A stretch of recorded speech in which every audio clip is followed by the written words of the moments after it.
Teachers report back to school on Thursday, so this means that summer break is no more.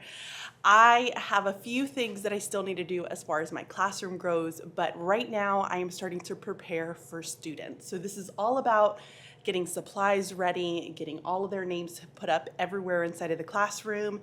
And I have a couple of questions that I wanted to ask you guys. So I'm not gonna do these items until a little bit later on, but I need your advice. So stay tuned for when we talk about some of those. Let's chat, as always, some of the things that I ended up bringing with me today. So one of the things that I did was go to Staples, because Staples has really good sales when it comes to crayons, markers, composition notebooks. I ended up getting some markers that I'm going to place in the community supply bin. I also have some composition notebooks that I'm going to be using for writing. And then I got some other little things like crayons, some extra colored pencils, but all the little bits and bobs. This is a very, very heavy bag of just some school supplies that I wanted to have just in case as an extra. Yes, I did purchase that with my own money. I'm sure I could have asked my school, but I tend to do this every single year. And so I always kind of put that money aside. And this is my way of just kind of giving back to my kids too. So brought that. The next thing I did was started preparing. Bless my husband, he was helping me out with this, but didn't quite get to finish. I have to do a bulletin board outside of my classroom, and this is the first year in a very, very long time. In fact, I don't even think I had a bulletin board in kindergarten. I just had a spot for them to put their work, but I have a bulletin board, so I need to have that ready to go. So I went on ahead and have a message that I'm gonna put on the board. It's gonna be very, very simple. I'm gonna get this placed up today, so I'm gonna show you guys what it ends up saying. I'm not gonna reveal it just yet, so stay tuned for that piece. The other thing that I did was I cut out more vinyl because I realized that I forgot to put up my essential questions. So I have that ready to go. Now I just need to post that one up. I also made name labels, which you can kind of see here where I have some beginnings of some names, but I'm not going to share the names on there. And these are going to be for the 40 book challenge and also for the cubbies here. I'm going to place their names on that. I also created some anchor charts to use for the beginning of this school year. This is on legal sized cardstock. So I have beginning of the year routines and procedures. I've seen a lot of teachers who have been doing this on Instagram, and so I created a printed version of it. I also have one for arrival, looks like, sounds like, feels like. I also have one, and I know it's in here somewhere, for dismissal, because arrival and dismissal are my two pet peeves. I have voice level, which I got this idea from Jill Schaefer for Hello Fifth. She does this with her class, and I love, love, love it. And then I also have them for our school rules. So I have the what is school like, what school should be like, and then how do we get there. And these are going to be the anchor charts that's going to help us create our class promises to one another. So made some of those. If you have any other ideas as far as anchor charts go and what I need to add, let me know, because I'm still in the process of trying to get these ready to go. But I'm going to post these up on my bulletin board. I'm so excited. And yes, I know my choice letters are still not up. Haven't quite figured that out yet. So I got those. I also created some checklists that I need to make copies of and place those over here. So I did it for both of my classes. I also have their birthday I did like a birthday certificate which just says happy birthday.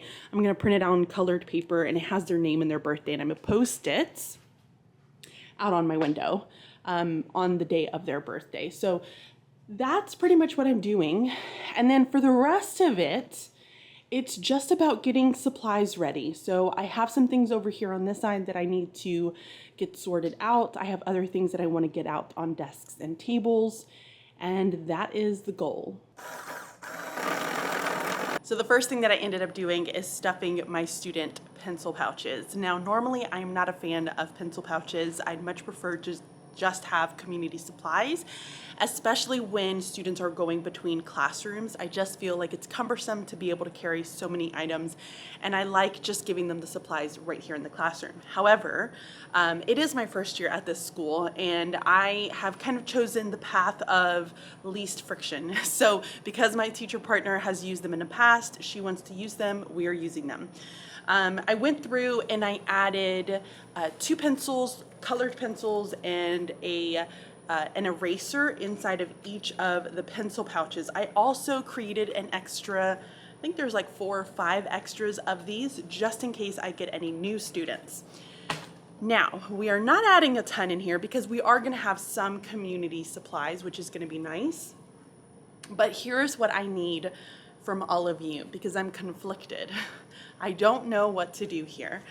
So let me know in the comments your thoughts. The pencil pouches that I am using are these fabric ones. Now, what's really nice about the school that I work at is that they provide all of the supplies for families. So we do not ask families for absolutely anything when it comes to school supplies for their children. But here are the pouches that they ended up giving us. I'm a little conflicted because I'm not quite sure what to do as far as putting their names on it. Now, I have 3 options. Option 1 is to just get like a label and put it inside, somehow attaching it. The problem is right here, you're gonna see like there's this netting. So it's really hard. I can't just add it on top here because normally some of the ones that I've seen in the past are like the plastic within this underneath, like inside of it. So it's not gonna stick very well. And I'm worried that if I put it here, it's not gonna stick well. And the kids are just gonna end up picking it off. So that's option 1, which is like probably not the best. Option 2 is to just with a Sharpie, write their name. So I could write their name here, or I can write it on the back. That's the second option. The third option is a little bit more extravagant. I will see if I can find a picture, but I used to do these little snack bags when I taught kindergarten, and I did it with like a paint that like pops out, like it's like a 3D paint almost. And so I could do the same thing, but putting their names here, but in that paint. So it's like an extra step, but they look really, really cool. And it just, I don't know, like I do like the way that that looks. So you guys let me know what your thoughts are as far as labeling these. I'm not gonna do that until next week. So yeah, let me know.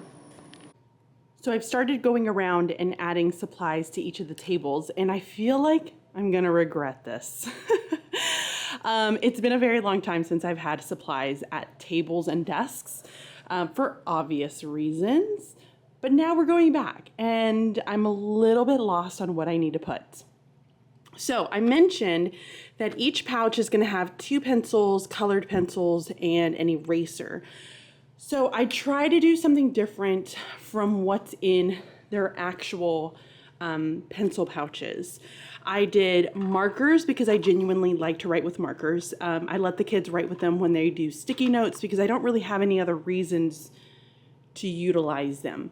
And I think they just pop a little bit better when we do certain activities, especially like on big anchor charts and that kind of thing. I did go ahead and add glue sticks and scissors, although y'all, I gotta be very honest, I don't really think I use glue sticks and scissors very much. And so if we get started in the year, because I know I'm gonna use it in the beginning of the year, but if we get started in the year and I feel like this is not working, I can always remove them. So I'm not gonna stress about it. Highlighters, we use highlighters like crazy. So I figured that would be a good thing to add inside of them. So I have caddies at the tables, which is this one here, and also the round one.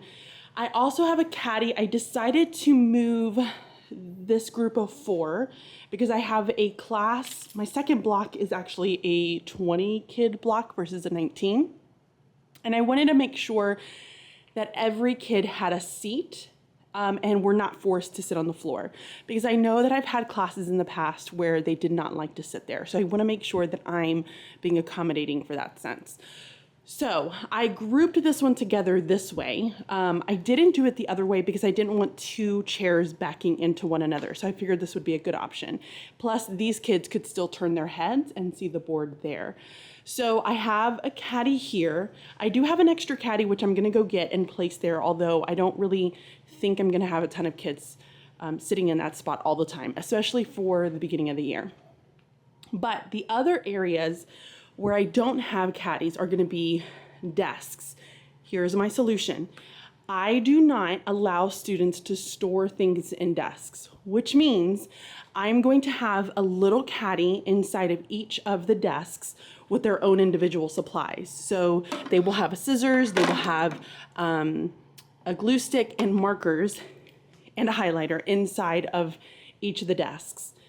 And they will be responsible for making sure that it is clean and the way that it needs to be. Typically what I would do is tell kids caddies out, and they're just gonna pull their caddies out and make sure that it looks good before I dismiss any of my students. So that is what this looks like. Now originally, I was just gonna use the very thin pencil caddies that you can get from the Dollar Tree. However, I don't think that with the markers, the highlighter, the glue stick, all of that, it's gonna end up fitting. So I need to get ones that are a little bit wider, and I can just get those from the dollar store. So all I need are 2, 4, 6, 7, 8. 8 of them. I can do that, 8 of them. So now, slowly but surely, I'm starting to get some of these items put away. I still have a few crayons that I need to put away. I did not put any of these inside of the caddies, which maybe this would have been better to put. Oh, now I'm starting to second guess myself, guys. Maybe I should put the Crayolas versus the scissors. I might have to do that. So I got up my 40 book challenge labels, and basically all it is a very simple rectangle of a name. I just simply added a hole punch, they're laminated, and then I just went through and added them to all of the rings up here for my block 1 and block 2. Now, I had some questions in my last video about what is the 40 book challenge. Let me preface this by saying, first of all, 40 book challenge is not my idea. This was something that I was created by, I have no clue. And the way that I have it structured is actually from Jill Schaefer, Hello Fifth. So I utilized her resource. I did make a couple of tweaks to it just to be able to fit my style of teaching, but it is a free resource that you can grab from TPT. She is phenomenal. I love, love, love me some Jill. So I have an example. So here's kind of what the name looks like. Obviously, I didn't have it printed, so I just wrote it with an a Sharpie. And then I get these little cheap hooks from Amazon, and I buy them in a huge bulk of them, so that way I can use them for multiple years. And so what students will do is that they will have to read 40 books. Now the trick with this is that they have to read within so many genres. So let's say they have to read 3 books from the poetry genre, they have to read 2 books from the mystery genre, they have to read 5 books from the informational genre, and so on and so forth. They do get quite a bit of choice, I will tell you that. But as students are finishing books, what I do is I take a normal index card and I cut them into thirds. So I slice the little part that has like the extra space up at the top with the red on it from the back. So you can see here there's no red on it. I cut that little strip off because it just makes it a little bit shorter, which that's kind of my guide. And then I just cut these into thirds and I put a hole punch. And what students will do is as they finish a book, they will add it to their list of books that they have read. And that's gonna be within their folders that I'm gonna have near me. Once they do that, they're gonna grab one of these cards and they're going to write the name of the book. Some kids go all out and they will like make a mini cover of that book, which I'm all for. Other kids just grab a pencil, write the name, and they just put it up there. It's their choice, to be honest. So they will then add it to their their little hook. So as they read the more books, it's just gonna get fuller and fuller. But here's the cool part, is that once they finish a genre, so let's say I read my 3 poetry books at the beginning of the year, I will then get to add a bead. So they will take a bead and then they're just gonna place their bead like so. It's a terrible example with that color. Let me change that out so you can see it.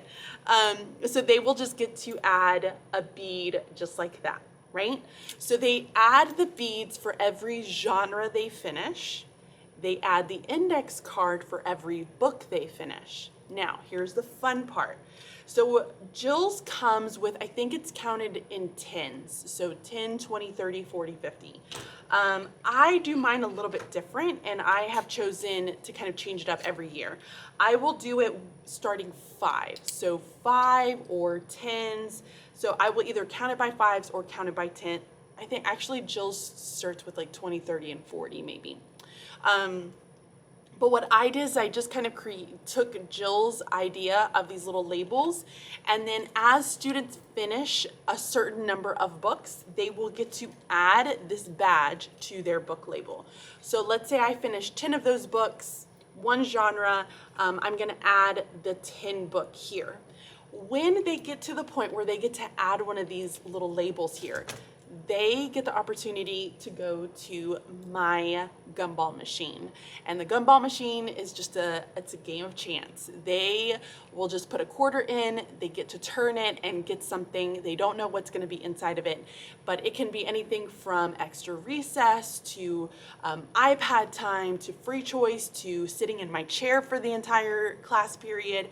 It's all sorts of things. They can go to the treasure box, but it's a game of chance. So that's basically what it is. It's a way of tracking the books that they're reading, but in a more rewarding and fun way than just putting it in a reading log. I still expect for them to put it in the reading log, but this is just kind of an added advantage to that.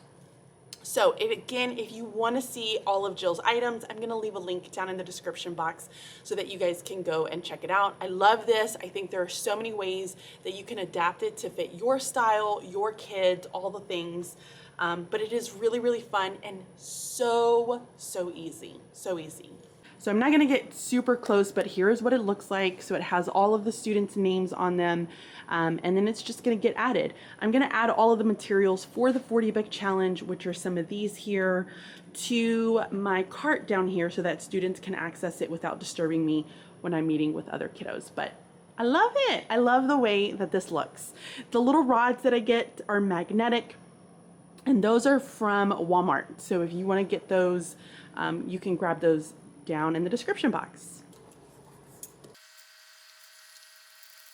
So taking a little look about the room, I've already added the names to the cabinet doors. I only have 19 kiddos, so I do have some extra space. I'm gonna keep like the last 1 or 2 for myself. So I went on ahead and put 2 kids in each of the cabinets. I think that's going to end up working out fine. I've added my class list to my welcome board, which is over here. I have both of them. These are laminated so that I can use them as a reference as needed. I've also completed the 40 book. I showed you guys that earlier. I added the essential question following the exact same method that I have used in my last video. And now I'm on to my final bulletin board.